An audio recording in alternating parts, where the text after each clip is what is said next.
So a couple years ago I played No Man's Sky and I did actually really enjoy the game, but I just never went back to it and I didn't play it for hours on end, and suddenly again I just got the urge to play it, and I really wanted to have a game to play in the background of the videos, and one that's way more slow, way more casual, that I can just explore, and it has a lot of content to offer where you can play it for like years on end and not be bored, and there's still more stuff to do, whether that be replaying it again and creating a new game or just carrying on the same one. And I think No Man's Sky was the perfect game to do that, as well as just doing a video for you guys and updating it in 2026. Now what made this game so hyped up and talked about towards its release was the overall scale of the world and that RPG style it had, and its exploration. In fact, there's basically an infinite amount of planets to explore, well 18 quintillion in fact, and all of them can be played on, so it wasn't really anything to do with the story or the combat that made it big, though of course they are also good aspects of the game, but it's clear that the people that really enjoyed this game are those who love exploring and just going on a journey. As soon as you start off, there's a good selection of difficulty levels and customization on how you want the game to play out based on your playstyle, so it can basically be right for anyone, whether you're more casual or you want a challenge, increase and decreasing areas like resources, damage, stamina, number of hostiles, etc. Almost like a mod menu in a way, and just gives way more flexibility to, which is great for this,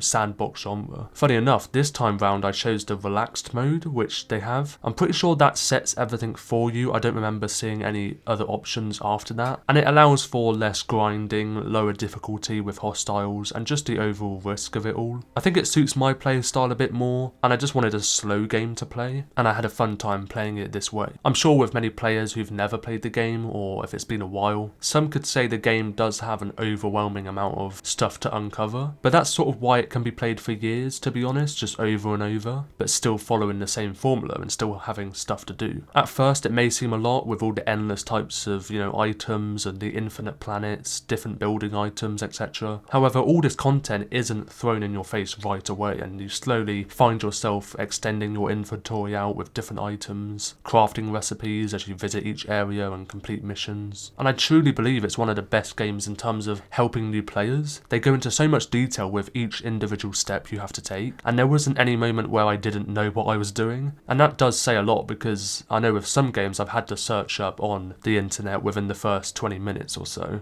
I remember Far Cry New Dawn was a bit like that, and it just says a lot about the game design. Now it's very difficult to cover every single piece of content in this game that you will come across, as there's just so much to it, and it's best played when you gradually explore as you go, bit by bit, and for anyone that enjoys adventure and exploration like Skyrim or the Outer Worlds, then I'm sure you will love this game. If you're also someone that gets into the exploring a lot, I mean the amount of information and detail they put into this game in the areas, so such as scanning a sign of life or a resource, it will give you that description and a list of information about that thing, and you can log pretty much anything you find, so that could be actual planets and renaming them, or different resources and items, different species, etc. Now the reason why the game was a bit mixed at launch was mainly due to how hyped up it was, and what they made it out to be from its overall marketing, and from what they promised to what the game actually was. It wasn't really the same. Also the fact that they only had a small amount of developers working on it, starting at 6, going up to 15 I believe before its launch, and ever since it's come out there's now I think 60 employees as of 2024, due to its popularity and everything. The biggest problems were the poor performance and the bugs, the lack of depth in each planet, some gameplay features mentioned before launch weren't actually in the game. However, fast forward to present day, they've had 40 major updates to the game since launch, and to list a few, there's been Foundation, which added base building and different modes, Pathfinder added land vehicles, Next added multiplayer and a third person mode, Living Ship added new missions and biological ships to the game, and then there's Worlds, which added way more detail just in the universe and their upgraded visuals. But that's just a few they've made, and even in between each one they've always had like tweaking stuff and constant patches between them. In terms of the main normal game mode, the intro isn't too long, and sooner enough you can enter the hub of the game where you have the ability to join other players, so you can have endless exploration alongside other people. I'm sure this is one of the reasons why the game is still very active to this day, now that it's been polished and it also has multiplayer. In terms of the base building, you can build basically anywhere you choose, and can easily switch between planets to switch bases if you choose that, by moving your base computer and that's what you get given basically at the start, and it gives you a radius for your base. And there's a good amount of customization to do from the get-go, with more blueprints being unlocked as you go. And I spent a good amount of time building my base. I quite like it. And you can make your base entirely how you want, and you can integrate the terrain and the foliage with no limit to how big you can make the base, even down to like furniture and stuff, with so many fun and unique items to implement it into the interior design. With the huge scale of the world, there's of course a good amount of enemy types you do come across, varying with each environment and planet or surrounding area. You even have the ability to tame an animal to join you on your journey. There's such a wide variety in ships as well, and some ground vehicles, as I said. You can even store multiple different ones, and that just makes it, it just emphasizes that uniqueness and how you can have full ownership of anything you have, and you can switch up your items and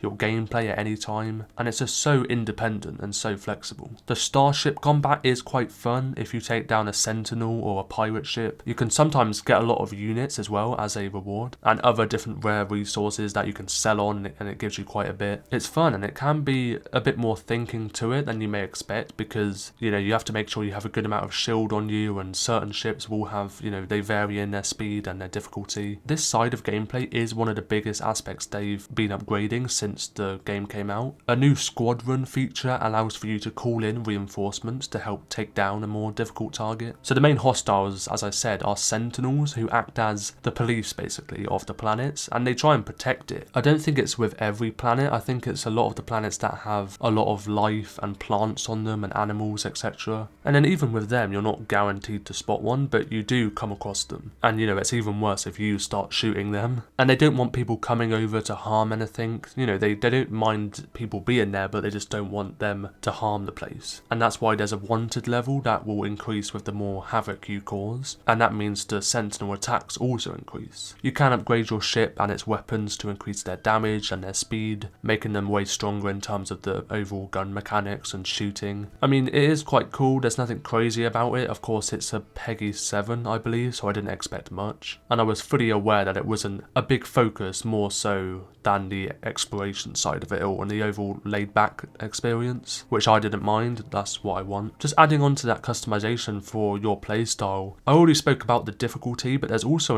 another category of community expedition, which is basically a collection of phases that are carried out a bit like a season pass, where you can win, different items and rewards, such as a variety of cosmetics that can be carried over to the main game. And there's tons of different milestones to go through at your own pace, so it does act like a season. It's crazy how much content there is for you to do in this game, and again, I haven't mentioned all of it, and just anyone can play the game how they like, really. I do want to talk about the story and the narrative of the game, and to be honest, it doesn't follow a traditional linear storyline. It's more so the lore of it all and the history behind it of this giant universe. So it's just filled with different mysteries for you to uncover and explore, and the character you go as simply goes by the Traveller. It doesn't actually have a name, and you're stranded on a planet and they have to fix their spaceship that's been damaged, and basically the goal is to reach the centre of the galaxy whilst exploring and gathering items, etc., and just interacting with pretty much anything along the way, whether that be different NPCs or just different bases and buildings, different mysteries and secrets to uncover. So yeah, as I said, the game doesn't traditionally follow anything to what you may be used to in other RPGs, but that's what makes it so fun and unique. And yeah, with that being said, that's where I wrap up my review of No Man's Sky in 2026. I think the last time I played was 2023, so it's been a while, and it's always great to come back, and I'm glad I have, because I definitely preferred this playthrough compared to the last one I did. And as I said, I prefer it just because it's way more relaxed. I like going through it slowly and just exploring, and that's what I love about the game. Of course, it may differ from player to player, but because there's so much customization and for you to do, you can suit it to your playstyle, and that's honestly the best takeaway from this. So if you did enjoy this video, then let me know by tapping that like button down below, and if you enjoy single player and also multiplayer games as well, then that's what this channel does focus on. I have many playlists on a selection of games, so you can subscribe to the channel if you're new, and if you want to support me any further, then you can become a member of the channel at either level 1 or 2 to gain access to various perks. Thank you all for the support and watching until the very end, and that was No Man's Sky in 2026, and bye bye.